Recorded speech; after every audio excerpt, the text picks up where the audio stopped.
Welcome in, everyone, to the Lucky Bets podcast. We got Dylan Corbett back in here today.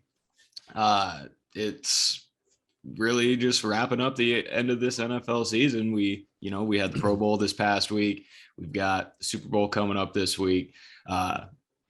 What you think would be the funnest two parts of the NFL season? Last week, not so much. Skills challenge, Pro Bowl, all of it. Very underwhelming. I was not happy with it. It looked like the laziness of the actual game that you always see leaked into the skills challenge this year. I mean, Tyreek Hill taking last place in the fastest man challenge. Seriously?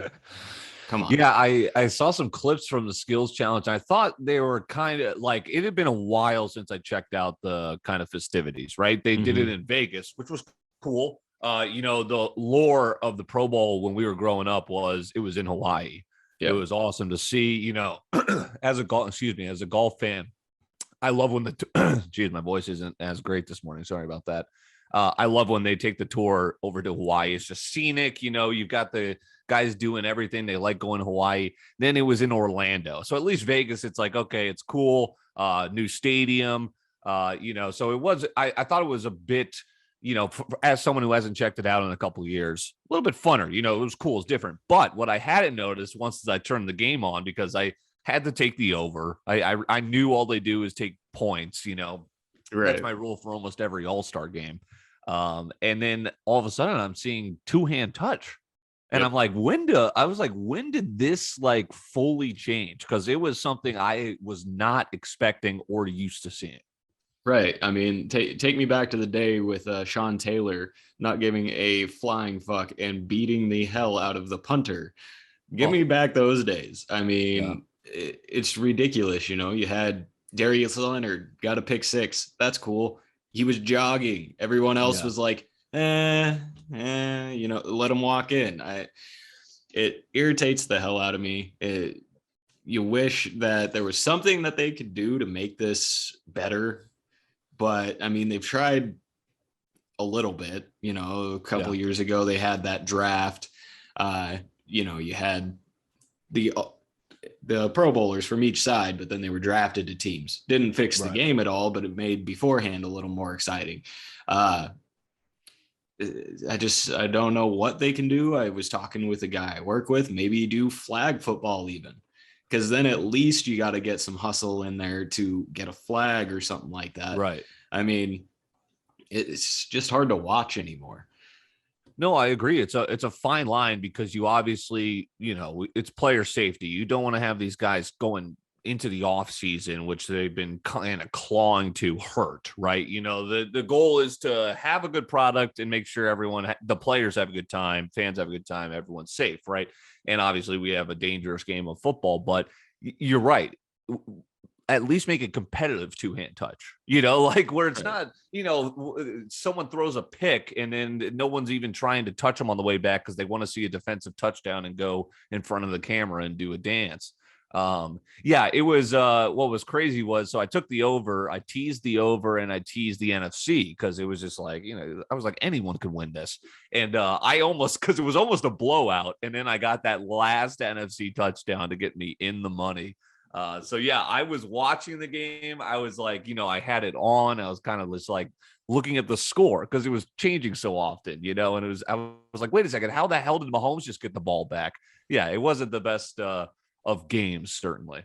Well, and how about MVPs of the game for me, at least? Mac Jones and Hunter Renfrow.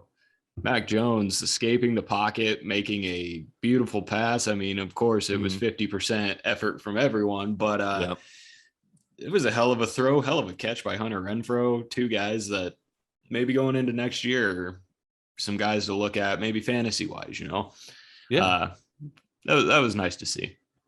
Yeah, certainly. Mac Jones, I think definitely what he lacked in hardware, he certainly got in social media lore for hitting the gritty. Mark Andrews, what he wanted, right? Because it seemed like Mark Andrews was the lone guy who was like, I'm going to take this as seriously as possible. So he racked up his stats. Yeah, interesting. I don't know what they could do going forward, but I think in terms of what the NFL was truly watching was, all right, Vegas works as an NFL market. Like they could put on a show, a Super Bowl is going to be there soon, a draft's going to be there soon. And I think in their eyes, they viewed the Pro Bowl as a success, even though true football fans kind of viewed it as a mockery. Anyway, we'll get off the topic of my disdain for the Pro Bowl. Let's hop on over to the game that actually matters, the Super Bowl. I'm excited. This is exactly what I wanted to see. I'm pretty sure this is exactly what you wanted to see. Fun fact, it's the first time since who was it? Manning and Cam Newton for the two quarterbacks being first overall picks in the Super Bowl. Okay. That's neat. And how about this? They both wear number 9, it's mirror images of each other. And freaking Sean Taylor hired Zach Taylor. He gave him kind of his first coordinator position.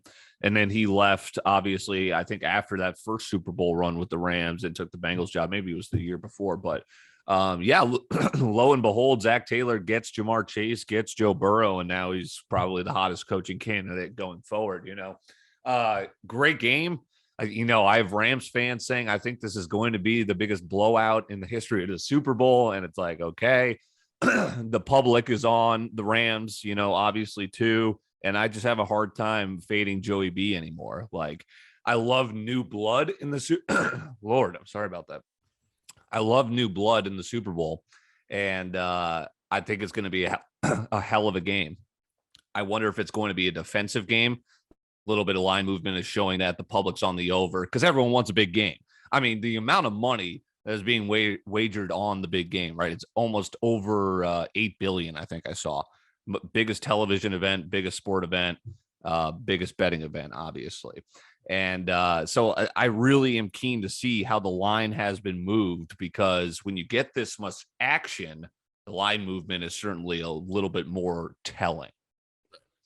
Yeah, and I think both these defenses have, been all right, but also been susceptible. I think these offenses, though, are just potent, very potent offenses. Odell, sadly enough, is coming into his own for the Rams, starting to be a playmaker for them. And then, besides Jamar Chase, how about T. Higgins really having himself an offseason, or not an offseason, postseason, but I'm just excited. I feel it's going to be some sort of shootout. And then speaking of bets, I have a few bets on the game. Love to hear them. All Bengals. Yeah. We're going Joe Burrow plus 275 for passing yards. Joe Burrow to win MVP. Game to go over 49. And Bengals to win by 10. Okay, a little alternate. Yeah. I was looking at some alternate spreads there too, because I think too, it's interesting. Favorites in the Super Bowl, 26 and 26, dead even. But the straight up winner to the number is 36 and 5. So basically what that says is very rarely does a team, say the Rams, win the Super Bowl but don't cover. That's only happened 5 times out of 41 tries, right? And so that's interesting. Again, Bengals, do you tease them, right? I think this is an appetizing number because you would get 10.5 at the, 10.5 right now, which is a key number. If the Rams get a garbage time touchdown win, a couple of bets I made was like game decided by 3 points was like plus 600, 6 points, 7 points. They were like in the 500s and 800s. Like, yeah, it's a great opportunity to do bets that you normally wouldn't get. That's what the Super Bowl is so fun about. You get all these different avenues. Super Bowl MVP is obviously intriguing as well, because more times than not, it's the quarterback. But, you're liking offense. Obviously, that would be in line with your thinking of a quarterback winning the MVP. I took a few flyers on defense because I'm thinking like, say the Bengals win and Bates, Burrow gets a touchdown and a pick, maybe a touchdown, 2 picks, and Bates has an interception return for a touchdown against Stafford, 100-1. I took a few flyers like that. And this isn't the sexiest analysis ever, but it's my analysis. I don't think anyone's talking about it. Evan McPherson, the last 2 playoff games, was 4 for 4 in both games. Yeah, all three of them. Yeah. So no kidding. And he's kicking game-winning field goals. He's, I could argue if you were doing an MVP for each playoff game that the Bengals won, he would have took home the hardware 2 out of the 3 games. Yeah. Honestly, I think he's got as good a shot as anyone to win MVP as well. If he goes 4 for 4, game-winning field goal, there's no way. There's no way he can't be. And that was another point I thought. I know I said Bengals by 10, but shit, we might see an Evan McPherson walk-off field goal. And I would honestly love to see a tight game all the way throughout and see McPherson kick the game-winning field goal. Maybe go another 4 for 4, go 16-16 in the playoffs. One of the greatest performances by a kicker we've ever seen. You couldn't not give it to him. He's 70-1 right now. I just had to, I'm not disappointed if he doesn't get it right. The reason I avoided Burrow and Stafford was because they were so favored. Like Stafford was almost a minus favorite. Some books were trying to rob me that I saw. And Burrow too. Like obviously, if you think the Bengals are going to win, you could get decent odds on that. Like 2-1's not bad if you think that's the play, certainly. But like, other than that, I was shocked. Cooper Kupp was, I thought, appropriate. Jamar Chase, I thought, was a little bit low. Like you could get him at like 20-1, which is interesting, certainly. I'm excited. I think last year's game was we were hoping for this great game, and it was kind of a little bit of a dud. I think we're destined for a pretty damn good game here. We should be due. I mean, hell, it's been a hell of a playoff, certainly. It has. It's been probably the most entertaining playoffs I've witnessed within the last, 6-7 years. Sure. Hopefully the Rams don't shit the bed again, like they did a few years ago, but they do have a much, much better quarterback than they had at that time. Yep. And how about this? They have Cooper Kupp, who was injured that last game. But how about this?